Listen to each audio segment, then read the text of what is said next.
Okay, so thank you. So as Sangamita already mentioned in the beginning, today I'm going to speak about the second factor of the Noble Eightfold Path, which is in the Pali language, it's called Samma Sankappo, and that can be translated in different ways. Samma is often translated as right, and then, you know, in more contemporary circles, it's sometimes also translated as wise or as wholesome. And Sankappo can be translated either as thought or intention, or can also be translated as resolve. So right or wise thought, intention, or resolve. And it's, you know, it's connected with the first factor, which was right view, and Ayya and Janika spoke about that last time. So it's, you know, it's thinking which is informed by right view. That is right thought or right intention, which, you know, ideally would be at the basis of everything we say and do. And I want to start with one of the poems from the Bhikkhuni poem book we quite often read from. And that's a poem by a Bhikkhuni called Uttama. And she says, the entire path and all you will ever need to walk it, you will find inside. So the Buddha taught me. Once I took a closer look, all the running around started to seem a little silly. Things changed so quickly. By the time I got anywhere, I'd be someone else. You are your mother. You are your daughter. One moment gives birth to the next. What we do is what we become. So, you know, if we're doing something repeatedly, it's, you know, it becomes our character. And, you know, and we can say in one way, another whole practice is about, you know, letting go of unwholesome habitual ways of thinking, speaking, and doing, and developing more skillful ways. And Samma Sankappo, or, you know, right wise intention is all about that, you know, becoming aware of the underlying thought patterns which determine our way of being in the world, and starting to, through awareness, you know, starting to discern what's skillful and what is unskillful, and then through the practice, slowly but surely, you know, decondition and recondition, letting go of the unwholesome and cultivating the wholesome. And there's a beautiful quote in the Majjhima Nikaya, which is, you know, very often quoted actually because it's so fundamental to the path. But I'd just like to share it again. It simply says, whatever one frequently thinks and ponders upon, that becomes the inclination of the mind.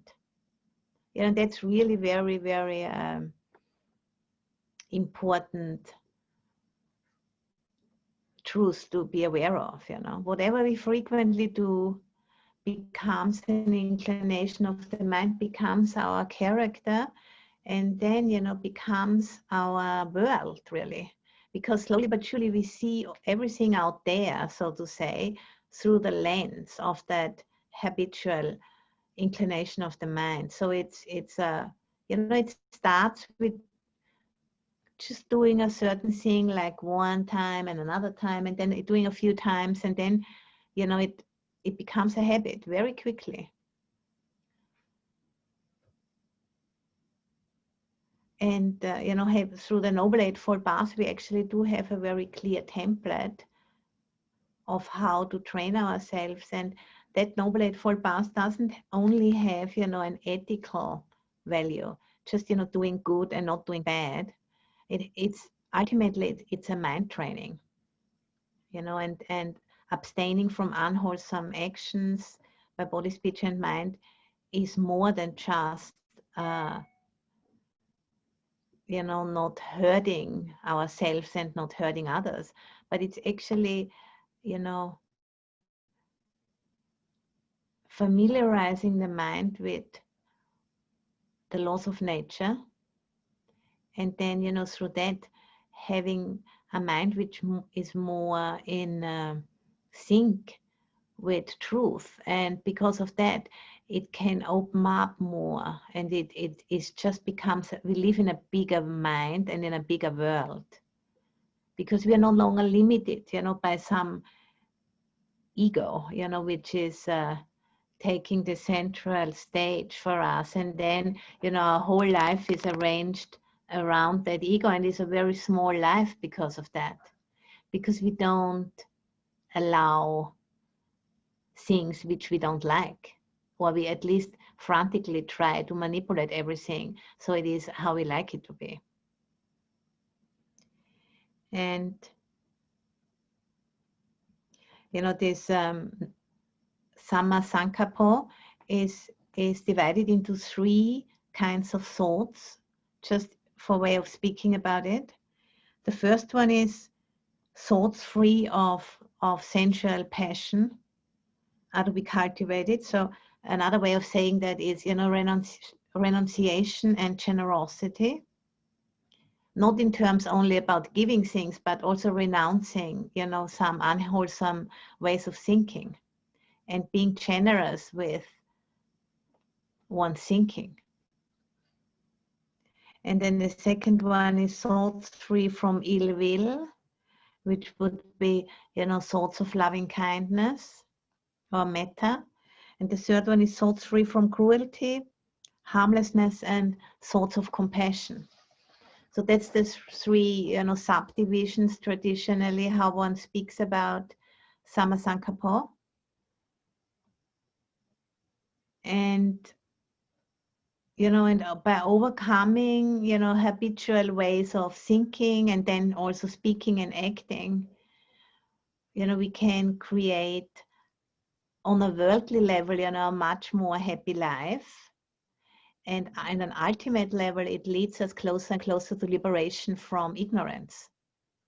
So, and that's, that's really, it's a win-win situation. Not only will we have a better life in the here and now, with our family and with our friends, with the planet, with the universe, but also in terms of liberating the mind from ignorance, and realizing full awakening is just the same thing, We also have to let go more and more of our egocentric ways of thinking, speaking, and acting.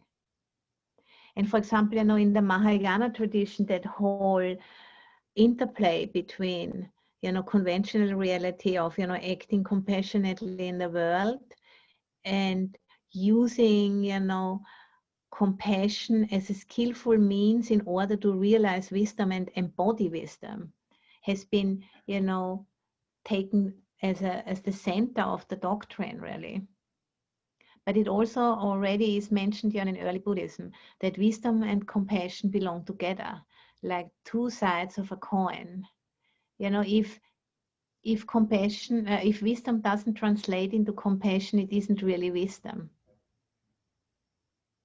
And if compassion is enacted without wisdom, it isn't really compassion. It's just, like Trungpa Rinpoche called it idiot compassion, where we just do whatever everybody wants, thinking we are compassionate, but in reality, we might just want to be liked, we might just be afraid of saying no. So wisdom and compassion, they totally belong together. And, and how we can cultivate that right intention is by being, being based on right view, as I said earlier. And when Janika spoke about that, in a nutshell, we can say right view means to understand the 4 Noble Truths, that there is unsatisfactoriness, there is stressfulness, and there's an origin to it. And that origin is attachment, to preferences. And there is, the letting go of it. And there's a path, and that's what we are speaking about today. So, right intention based on right view and practiced with right effort and right mindfulness. You know, and that brings us back again to the quote I mentioned earlier. Whatever one frequently thinks and ponders upon, that becomes the inclination of the mind. So if we, frequently ponder on angry thoughts, that's going to become the inclination of the mind. But if we realize it, and then, okay, there's a lot of frustration in here. And then, with loving kindness, receive ourselves first, and then to change that slowly by acknowledging it, and knowing it's for our own benefit and for the benefit of others. So, and that leads us, to the first subdivision of Sammasankappa, which is thoughts of, thoughts free from sensual desire, or renunciation, and generosity. And renunciation is a difficult word for many people because it's often misunderstood as losing something, But that renunciation the Buddha is speaking about is more, allowing us to live in a bigger world and to have a more sense of freedom, to be not so dependent on stuff, and to be not so dependent on what comes from the outside, So it's a freedom which we can give ourselves by going through the initial discomfort of creating that space in our lives, because repressing our desires is not the answer, because that just becomes stronger, but it's a wise restraint, which is done with metta and with karuna and with wisdom. Okay, we can't just hold steady and wait for the unpleasant feelings to subside, because that's what they do. And of course, things must be the right setting, not if you have like huge amount of pain, not to take any painkillers and just waiting. That might not be the right thing to do. But if you feel like you want to have another piece of cake, you could just maybe wait, and let that go, and just be with the feeling and seeing, it's not killing me, and it has a beginning, a middle, and an end.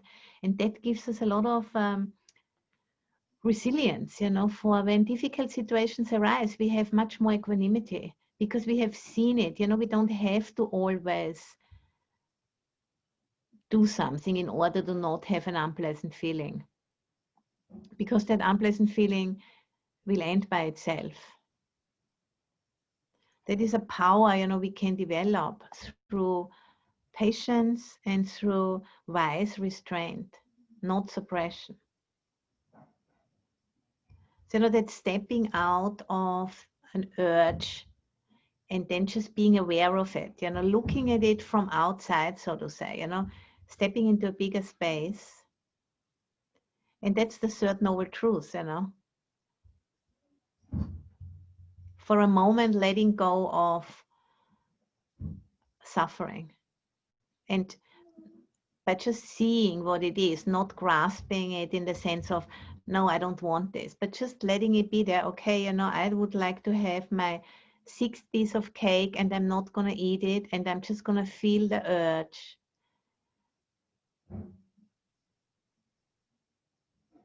And it's okay. So, not being caught. And also, by reflecting on the drawbacks of the sense pleasures. The Buddha mentions that very often, For example, the unwholesome karma, we can say, which has been created by myriads of people over the history of Homo sapiens, by wanting something so badly that they do things, which are very unwholesome, like stealing, killing, you name it. So many things have been done in the service of satisfying one's greed. And it has only, led to a lot of hardship sooner or later. So just, creating on that, reflecting on that, how much hardship greed has been inflicting on humankind. And now, we can see it in the relationship to the planet. This is like the biggest mirror, we can have for our greed and how detrimental it is.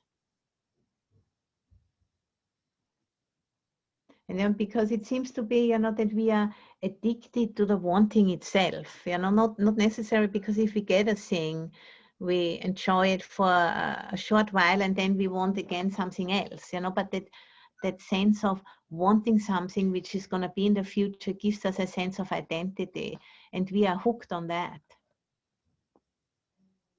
And it's just really interesting to investigate that. I can see that, for example, in myself. I can give you a kind of rather ridiculous example, because, years ago, like 30 years ago, so I was, or more than that, I was working in dance theater, and I was making also costumes, and I always liked very much, beautiful clothes. And when I, work in the internet these days, sometimes there pop things up, the most beautiful gowns of the last Oscar nomination. And sometimes I cannot resist, and I click on it. And then I go through, and then I see all of those beautiful outfits, what the actresses wore, when they went on the red carpet. And it just I need a big hit nowadays, in order to get interested, but that still gets me really interested, and I can really see how I enjoy that, how I enjoy just looking at that. And then the mind starts thinking, then there's always something which I don't quite like about any of the gowns, So it's just very interesting. Then I click, oh, let me see the next one, maybe that one, oh, next one. And suddenly, I've seen 30 of them. And then I think I stop it. You're never going to find one which is perfect. So, that kind of very deep conditioning which we all have, think, and especially, in society these days, where there is so much encouragement about consuming and so much misunderstanding of how we can organize a functioning society by making people shop a lot. I mean, it's such a crazy way of thinking, and we all, even, we are interested in practice, but we still are deeply influenced by that mindset of our culture, and to just really question that. I think that's really important, that addiction is considered, on some level a good thing, not a drug addict, I know, but to be addicted to gadgets, to be addicted to, internet and all of those things, that's like so fostered from the culture.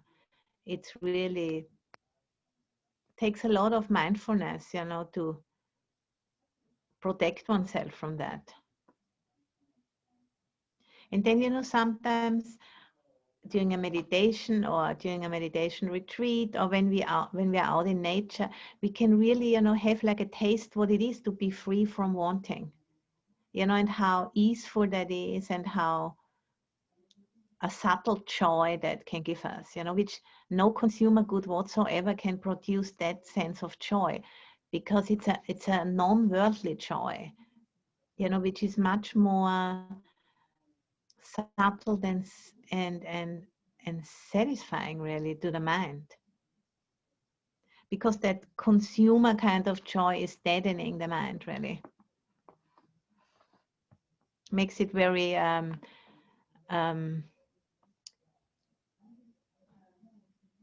what's the word quickly, when I don't know the word right now, if a knife is not sharp, then the opposite of a sharp knife is I don't know, when something doesn't really have the edge to it, that it can really discern, that's how the mind becomes through overconsumption. A blunt knife, the mind becomes very blunt, it can no longer discern, and it becomes like clouded, and it becomes like lazy.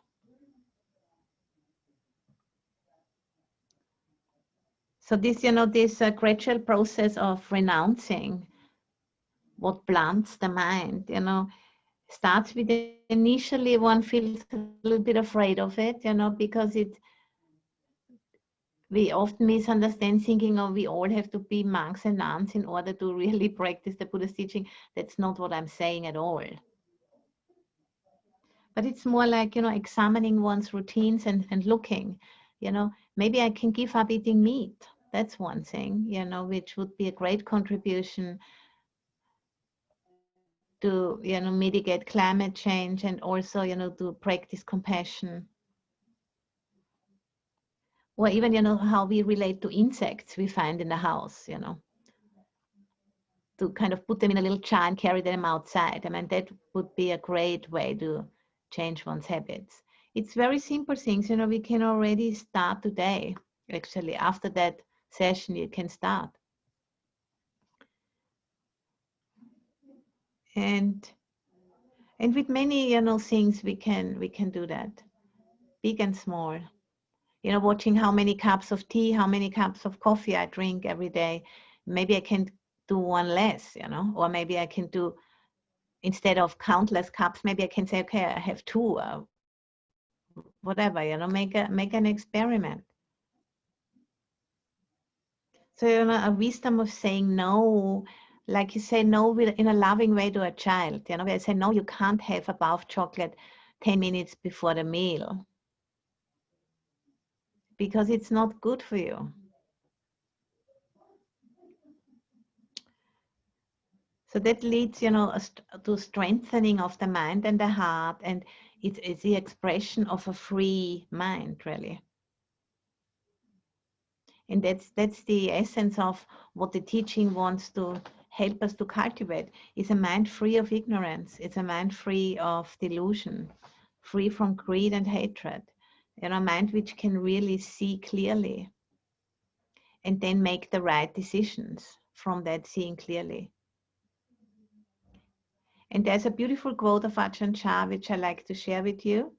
And he says, if you let go a little, you have a little peace. If you let go a lot, you have a lot of peace. And if you let go completely, you have complete peace. And your struggles with the world have come to an end. So, this letting go is not like just being a good girl and share your riches, but it's a way of cultivating freedom in the mind, And it has this other benefit as well, but ultimately it's a mind cultivation. So, and then the next chapter of Sammasankappo is thoughts of loving kindness or non-ill will. And for example, His Holiness the Dalai Lama is very much an embodiment of that. He is loving kindness impersonated, we could say. Wishing all beings to be happy without any distinction, and being fully with everybody, and having really cultivated that over many lifetimes.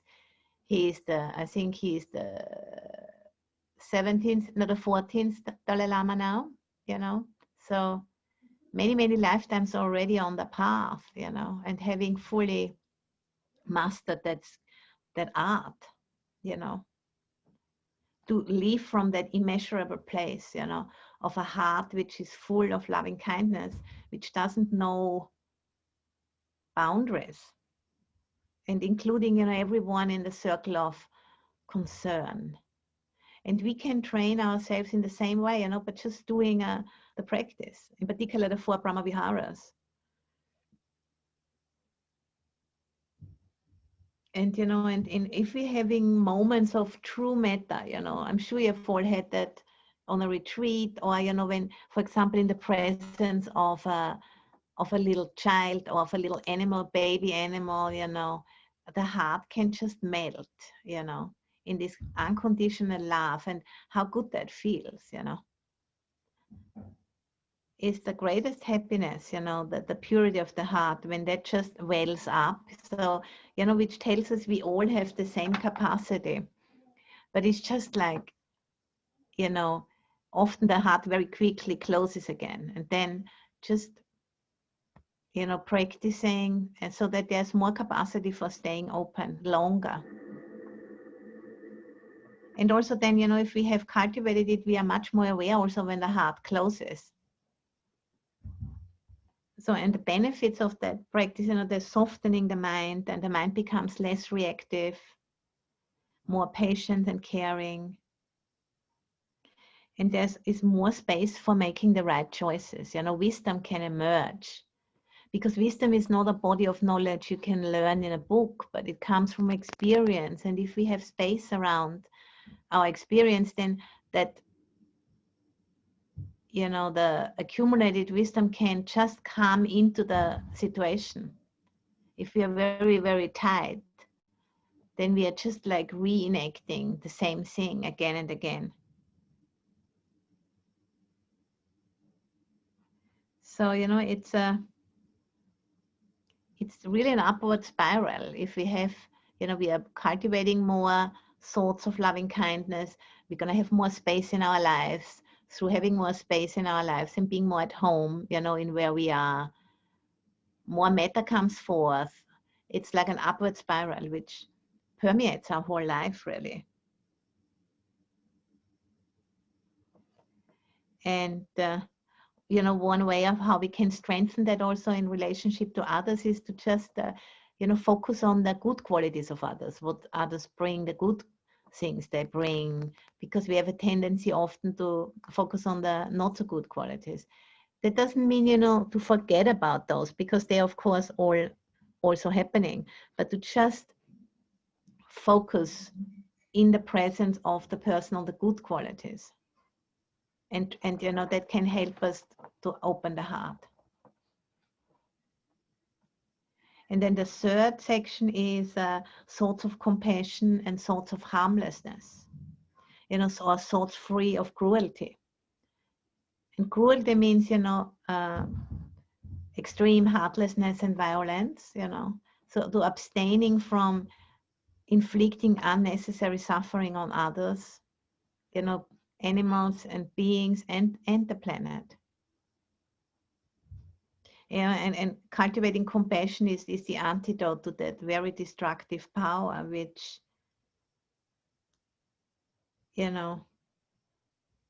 is happening. In particular here in America, we are standing shortly before the elections, and there's a lot of quite extreme things, emerging. And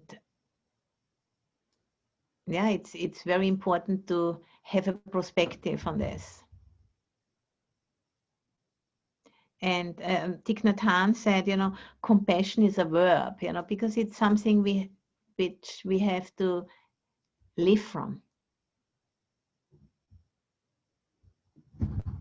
I wish to alleviate suffering.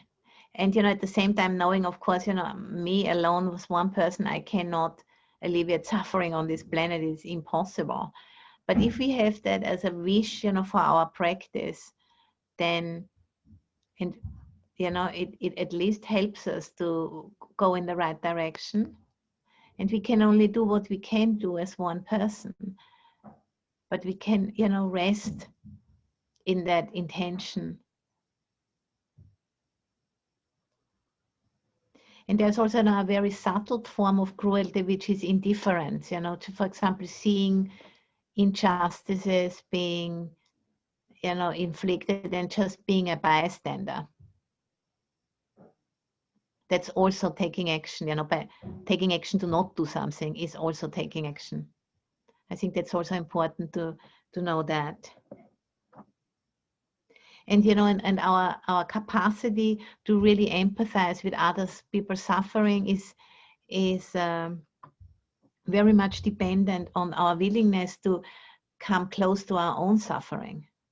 Because if we can't accept and meet our own suffering, it's very difficult for us to meet the suffering of others. So that's very connected to our own pain, that we can be with our own pain, then we can be with the pain of others too. Which, in this world in this day and age where there's such a magnitude of suffering, and always has been, we also need a lot of equanimity.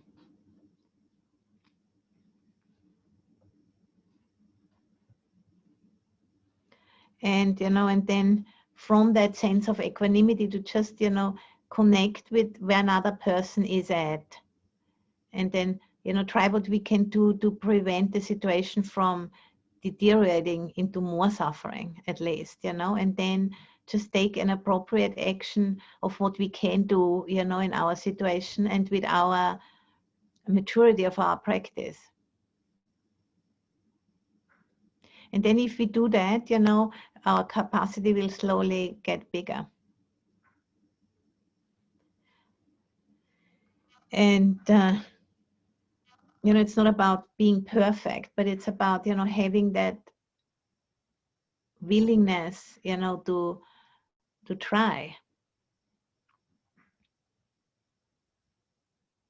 That's good enough, And then in that, in that willingness to try to do our best, we're not only helping other creatures and other beings and ourselves, but we also ultimately, we cultivate the mind, which is, why we have, at least I think joined into this session today, because that's what we all have in common. We all want to cultivate our minds because we have seen, the suffering our thinking process is creating.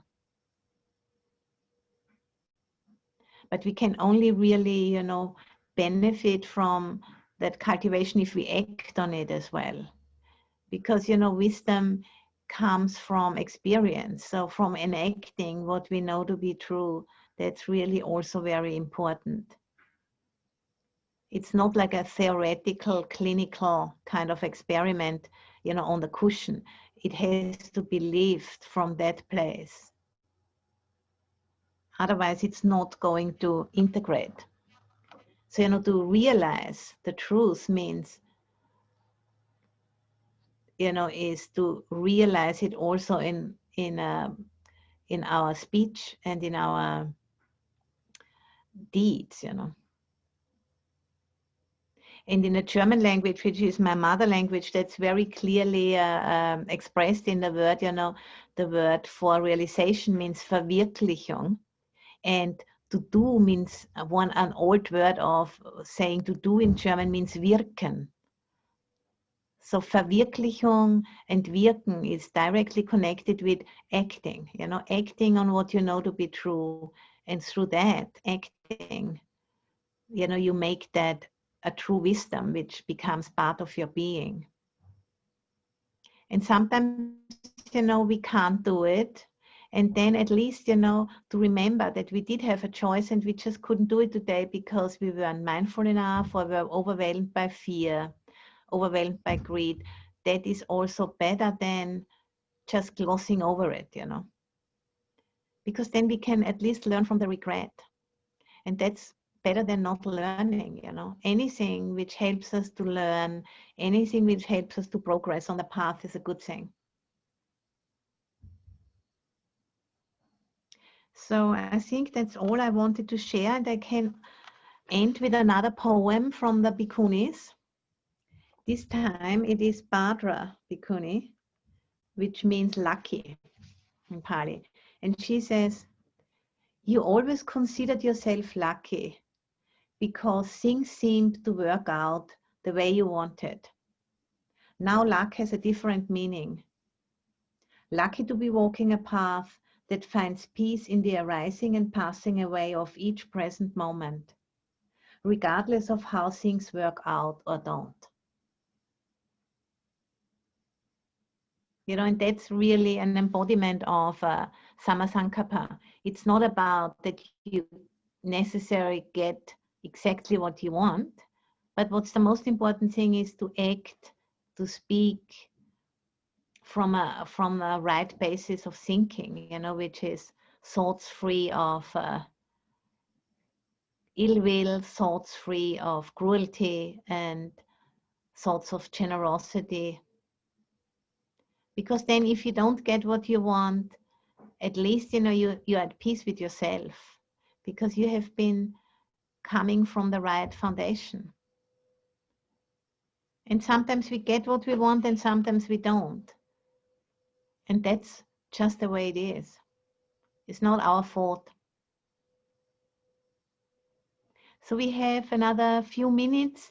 If one of you'd like to make a comment or clarify something, you could just raise your physical hand and then Nalaka will unmute you and I'll try to answer if I can. And if you don't want to say anything, that's fine too. Don't feel forced, you know, that's fine. We just bear with it a few minutes and see if something comes. And if not, that's good too.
So I think I'm gonna slowly close with a chanting, and you know, please think of us here in America because we have elections next month.